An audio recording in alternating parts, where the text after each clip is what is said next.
அனைவருக்கும் நமஸ்காரம். ஓம் பூச்சியாய ராகவேந்திராய சத்திய தர்ம ரதாயச பஜதாம் கல்பவிருஷாய நமதாம் காமதேனுவே. ஸ்ரீ ராகவேந்திரருடைய பொற்பாதம் தொட்டு வணங்கி, குரு வாழ்க குருவே துணை. குரு பெயர்ச்சியுடைய அமைப்பை நம்ம இப்போ பார்க்க போகிறோம். ஒவ்வொருத்தருக்கும் ஒவ்வொரு பெயர்ச்சி அப்படின்னு வரக்கூடிய காலகட்டங்கள் ரொம்ப ஒரு எதிர்பார்ப்பில் இருக்கும். அதன் வரிசையில் பாவகிரகங்களான ராகுகேது பெயர்ச்சி, சனி மகா பெயர்ச்சி மார்ச் மாதமே உங்களுக்கு பெயர்ச்சி ஆகக்கூடிய காலகட்டங்கள். இப்போ குரு பெயர்ச்சி அப்படிங்கும்போது ஒரு எதிர்பார்ப்பு மக்களிடையே எல்லாத்துட்டையுமே இருக்குதுங்க. ஏன்னா சுபகிரகங்கள் அப்படிங்கிற வரிசையில் முக்கியமானது முதன்மையான கிரகம் எது அப்படின்னா குரு பகவான் தான். குரு பகவான் அப்படிங்கும்போது புத்திரக்காரகர்னு ஒரு பெயர் உண்டுங்க. புத்திரன் அப்படிங்கும்போது குழந்தை பாக்கியத்தை கொடுக்கக்கூடியவர், செல்வ வளத்தை கொடுக்கக்கூடியவர், திருமண பாக்கியத்தை தரக்கூடியவர், தொழில் வளத்தை பெருக்கக்கூடியவர். இத்தனை விஷயத்தையும் சுபகாரியம் எல்லாமே நடத்தக்கூடியவர் குரு பகவான் மட்டும்தான். 9 கிரக வரிசையில் குரு பகவானுக்கு அத்தனை ஆதிக்கம் உண்டு, அத்தனை ஆளுமைத்தன்மை உண்டு. ஏன்னா வியாழன் நோக்கு அப்படிம்பாங்க. அப்படி குரு பகவானுடைய பார்வைக்கு அத்தனை விசேஷங்க. குரு பகவானுடைய இடம் அப்படின்னு பார்த்தீங்கன்னா ஜாதக கட்டத்தில் 12 பாவகத்திலேயே 9, 12 காலதேவனுக்கு 9ஆம் இடம் தனுஷு குருவுடைய இடங்க. அதே போல் 12ஆம் பாவகம்னு சொல்லக்கூடிய மீனம் தான் குரு பகவானுடைய இடம், அதிபதியாக விளங்கக்கூடியவர் அப்படின்னு சொல்லலாம். அப்போ மேசம் முதல் மீனம் வரை ஒவ்வொரு ராசிக்காரர்களுக்கும் குரு பகவான் இந்த 9, 12க்குடைய குரு பகவான் என்ன வேலை செய்வார், எப்படியெல்லாம் அவர் பலாபலனை கொடுப்பார், நல்லதை மட்டும்தான் செய்வாரா அல்லது பல விஷயங்களை சோதனைகளையும் கொடுப்பாரா அப்படிங்கிறத நம்ம ஒவ்வொரு வீடியோவும் போய் ஒவ்வொரு ராசிக்காரர்களுக்கு நீங்கள் பார்க்கணும். இதுவரை நீங்கள் சப்ஸ்கிரைப் பண்ணலைன்னா சப்ஸ்கிரைப் பண்ணிக்கிங்க, ஷேர் பண்ணுங்கள். ஏன்னா குரு அருள் ஷேர் பண்ணும்போதே உங்களுக்கு கிடச்சிரும் அப்படின்னு சொல்லலாம். ஏன்னா பாக்கியம்னு அர்த்தம் இல்லை குருவுக்கு. ஸோ புண்ணியத்தை தேடக்கூடியது ஒரு குரு வழிகாட்டியாக இருக்கணும். குரு இல்லாத வித்தை குருட்டு வித்தைம்பாங்க. எல்லாருக்குமே மனுஷா ஜென்மம் பிறந்த அனைவருக்குமே குரு பகவான் ஒரு நல்லதை செய்யணும். நமக்குன்னு ஒரு குரு இருக்கணும். அந்த ஆசானுடைய பாதம் தொட்டு வணங்கணும், அவங்களுடைய சொல்கிற வழியை நம்ம கேட்டு நடக்கணும். அப்படி இந்த குரு பெயர்ச்சி அப்படிங்கிறது ஒரு ஆண்டுங்க. ஒரு ஆண்டு நமக்கு பலாபலனை கொடுத்துச்சுன்னா ரிஷபத்தில் இப்போ இருந்துகிட்ருக்கார். ரிஷபத்தில் இருந்து உங்களுக்கு மிதுனத்துக்கு மாறக்கூடிய காலகட்டங்கள். காலதேவனுக்கு 3ஆம் பாவகம், முயற்சி ஸ்தானம், விரயம், வீரியம், விஜயம், எல்லா விஷயத்தையும் சொல்லக்கூடியது குரு பகவான். அப்போ மிருகஷீரிடத்திலேருந்து மிதுன ராசிக்கு பயணிக்கக்கூடிய காலகட்டங்களாக நம்ம எடுக்கிறோங்க. அப்போ மே மாதம் 14ஆம் தேதி குரு பெயர்ச்சி மிக சிறப்பாக அற்புதமாக பெயரக்கூடிய காலகட்டங்கள். ராகுகேது பெயர்ச்சி அதே மாதத்தில் தான் வருதுங்க. அப்போ நம்ம பார்க்கக்கூடிய ஒவ்வொரு ராசிக்காரர்களுக்கு குரு பலன் எப்படி இருக்கும், இந்த ஆண்டு எப்படி விஷயங்களெல்லாம் அள்ளி தரப்போகிறார் அப்படிங்கிறத தொடர்ந்து ஒவ்வொரு வீடியோவில் நீங்கள் பாருங்கள். ஒவ்வொரு ராசிக்காரர்களுக்கும் பரிகாரத்துடன் குரு பெயர்ச்சியுடைய பலாபலனை மிக சிறப்பாக தெளிவாக தருகிறோம். சிவாய நம. திருச்சிற்றம்பலம்.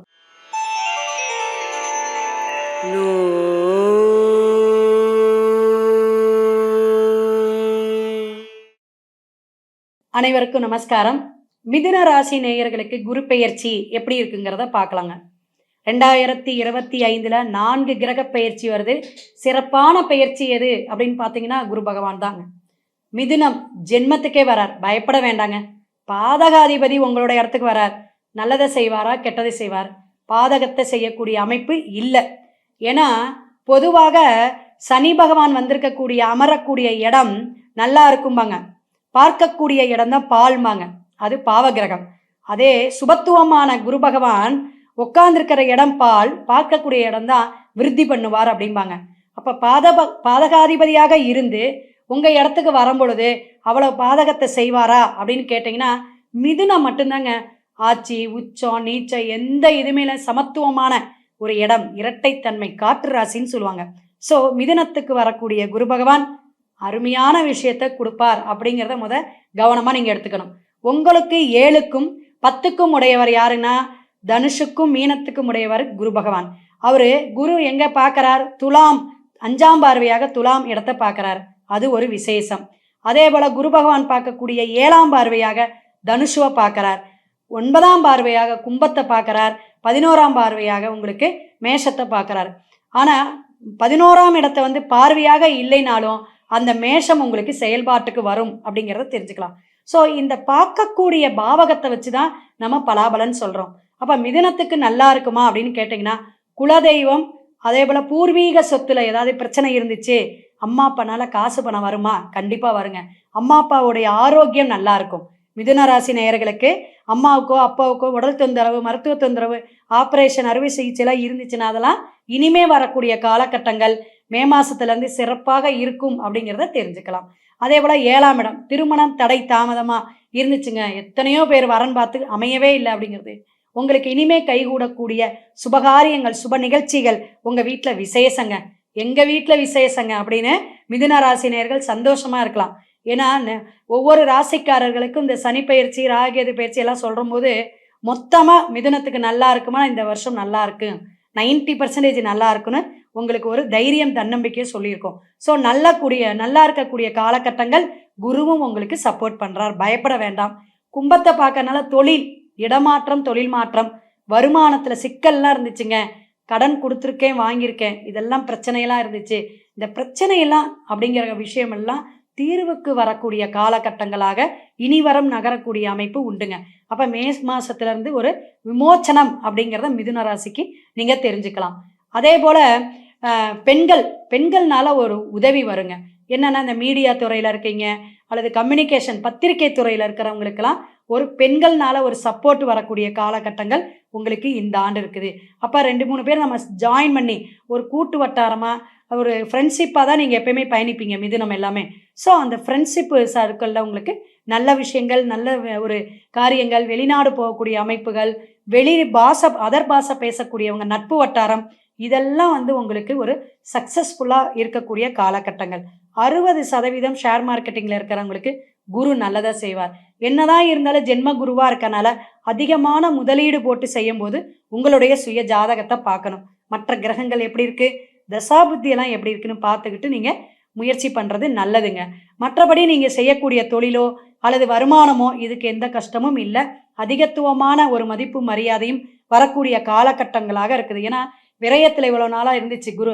அதனால் என்ன ஆச்சு, உங்களுக்கு நிறைய குழந்தைங்களுக்கு மருத்துவ செலவு அல்லது வந்து காலேஜில் போடுறது, படிப்பு செலவு, அலைச்சல்கள், வீண் கெட்ட பேர், அவதூறு, நிறைய விஷயங்கள் வந்து யாராவது ஒவ்வொருத்தரும் ஒவ்வொரு கஷ்டத்தைப்பட்டிருப்பீங்க. அந்த கஷ்டமெல்லாம் நீங்கி வரக்கூடிய காலகட்டமாக இருக்குதுங்க. இருந்தாலும் ஜென்மகுரு என்ன சொல்லுவாங்க, வனவாசம் வாங்க. அப்போ கணவன் மனைவி பிரியக்கூடிய அமைப்பு வரலாம், சின்ன சின்ன சண்டை சச்சரவு வரலாம். அதே போல் குழந்தைகள்னால உங்களுக்கு ஏதாவது பிரச்சனை, நல்லா இருக்கிற புள்ள பேச்சே கேட்க மாட்டேங்குது, ஏற்று பேசுது அப்படிங்கிற மாதிரி காலகட்டங்கள். பசங்களாக இருந்தால் நான் வெளியே போய் தங்கிக்கிறேன், நான் அங்கேயே கம்பெனிலே இருந்துக்கிறேன்ட்டு கொஞ்சம் பிரிவினைகளை கொடுக்கக்கூடிய காலகட்டமாக இருக்குது. அப்போ பிள்ளைங்கள்னால சில சிக்கல்கள் வரலாம் அல்லது ஏதாவது செலவுகள் வரலாம் அப்படிங்கிறத சொல்லலாம். அப்போ மற்ற விஷயங்கள் நம்ம பார்த்து அதை சுப விரயமாக வச்சுக்கணும் அல்லது சுப செலவாக வச்சுக்கணுங்க. அதை நம்ம பாட்டுக்கு வேறு வந்த வழியில் ஒரு 4 காசு வந்துச்சுங்க 10 காசு செலவாச்சு அப்படிங்கிற மாதிரி இல்லாமல் நீங்கள் சில செலவுகள் விஷயத்தில் கவனமாக இருக்கணும் மிதுன ராசி நேயர்கள் அப்படிங்கிறத தெரிஞ்சுக்கலாம்.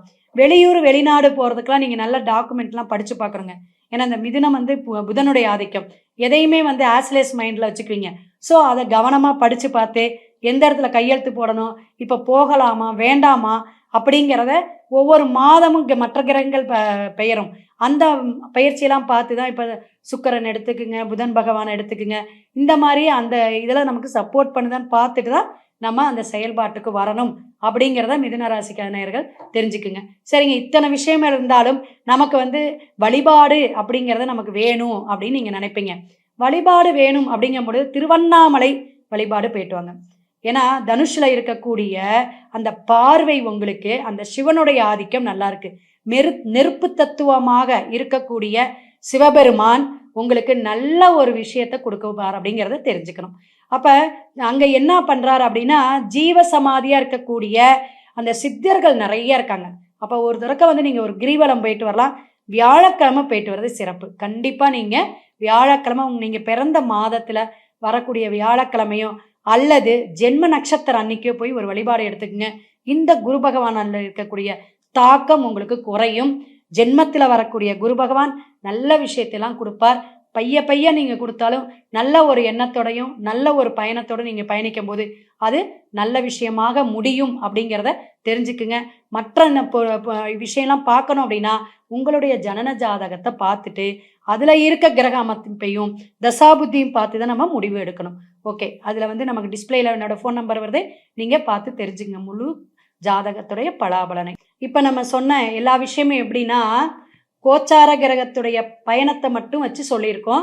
உங்களுடைய சுய ஜாதகத்திலிட எப்படி கிரகங்கள் இருக்குது, என்ன தசாபுத்தி நடக்குது, இதெல்லாம் நீங்கள் கண்டிப்பாக கவனிக்கணும், பார்க்கணும். எல்லா ராசிக்காரர்களுமே இப்போ இந்த ஆண்டு வந்து சனி பெயர்ச்சி, ராகுகேது பெயர்ச்சி, குருமகா பெயர்ச்சி வருதுங்க. அப்போ இந்த 4 கிரகங்கள் பெயரும் போது அனைவருமே ஜாதகத்தை பார்த்துக்கணும் அப்படின்னு எல்லாருக்கும் நம்ம வலியுறுத்தி சொல்லிட்டு இருக்கோம். ஸோ டிஸ்பிளேல என்னோட ஃபோன் நம்பர் வந்துட்டுருக்கு, இதை நீங்கள் பார்த்து தெரிஞ்சுக்கலாம். நீங்கள் முழு பலாபலனையும் தெரிஞ்சுக்கிட்டாதான் என்ன பரிகாரத்தோட நம்ம அடுத்த கட்டத்துக்கு போக முடியும் அப்படிங்கிறத நம்ம தெரிஞ்சுக்க முடியும். ஸோ கோவையிலேருந்து கிருஷ்ணவேணி, ஒவ்வொரு பதிவையும் தொடர்ந்து பாருங்கள். சிவாய நம. திருச்சிற்றம்பலம்.